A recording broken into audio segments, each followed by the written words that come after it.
Hi,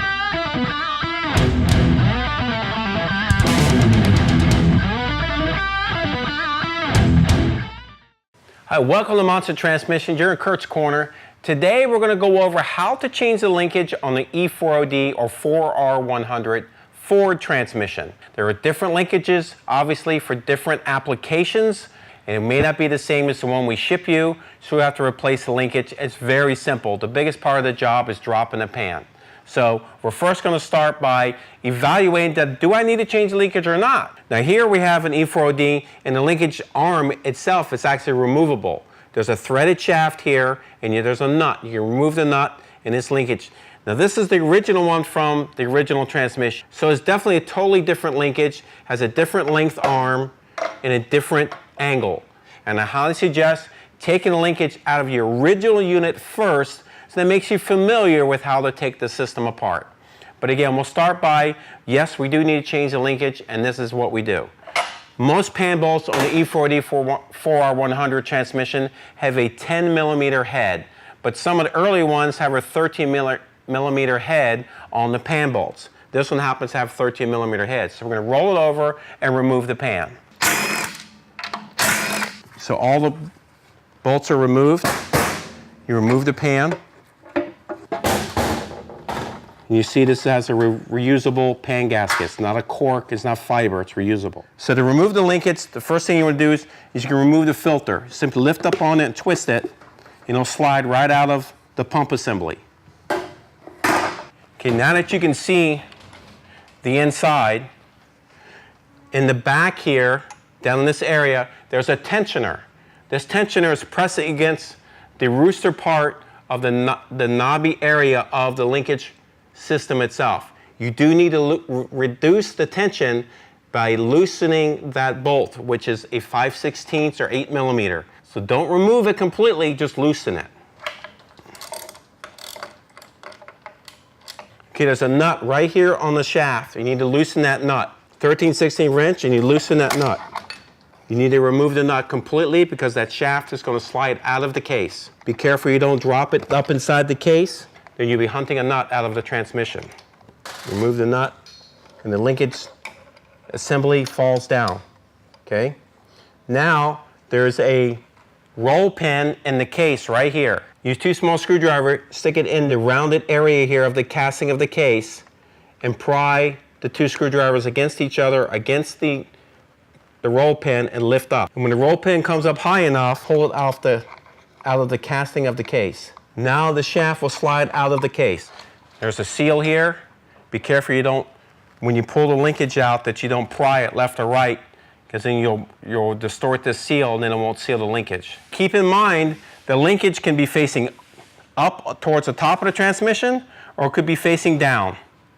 So you need to notice that when you take it off your original transmission, if the linkage was up or down. Before we install the linkage, you'll notice that there is a slot in the linkage shaft here. That is the locking position of the roll pin, and this prevents the linkage from walking in and out of the case. So the linkage on the original transmission was in the up position, and you reinstall the roll pin into the case. Just gently tap it down. Should not be hard to install. And it should end up flush with the casting of the case. And you want to reinstall the linkage shaft here. There are flat lands on this linkage assembly here. It's flat on 2 sides. Same thing with the linkage shaft that you installed. There's 2 flat lands. So it can't just fit any direction. It's either in the up or down position. Once you get it in that area, you want to reinstall the nut.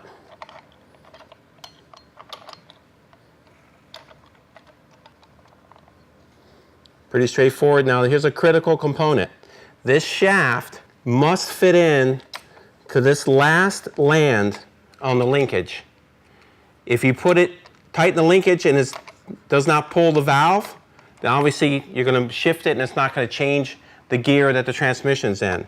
If you put it in the wrong position, for example, you put it up in this area valve, now the transmission will not have park or will not have low, it's in the wrong position. It must fit and line up with this end of this valve.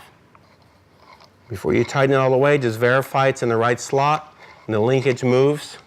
You verify that before you tighten the nut. Then the linkage shaft will go all the way over and rest against the valve body when you go to tighten it. Doesn't need a lot of torque, maybe about 10 foot-pounds if you're going to torque it, but that's all you need. So there's the linkage move. You see the valve moving in and out of the valve body, and this is the parking linkage engaging park in the back of the transmission. So now the linkage is correct. Now you want to line up the tensioner with the linkage itself. That's the linkage we loosened but did not remove earlier.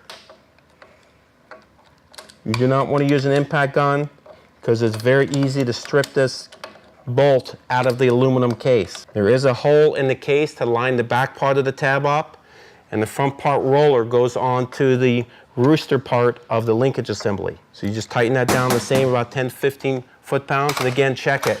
You hear it clicking now? That clicking shows that that mechanism is rolling a linkage the proper way. So now the linkage is installed. Now we did a reverse operation. Okay, after you've finished installing the linkage, you're going to reinstall the filter. It has a rubber grommet seal here to seal to the casting of the pump. Ensure that it's on the filter and not in the pump. That's proper installation. You put some trans gel or grease or some tranny fluid, and it gets installed into the pump. This is a deeper filter because of the 4x4 application. You reinstall the reusable pan gasket, and you're ready to install the pan. In installing the pan, it will start with the first bolts you put in are at the corners.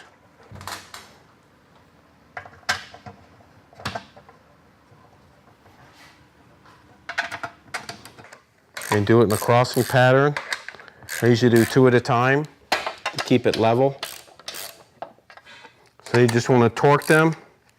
Again, about 15 foot-pounds of torque by hand. And now the linkage operates the way it's supposed to from the factory setup. If you have any other questions on linkage or transmission, fluid levels, anything to do with the transmission, feel free to give us a call here at Monster Transmissions, 1-800-708-0087. Talk to you then.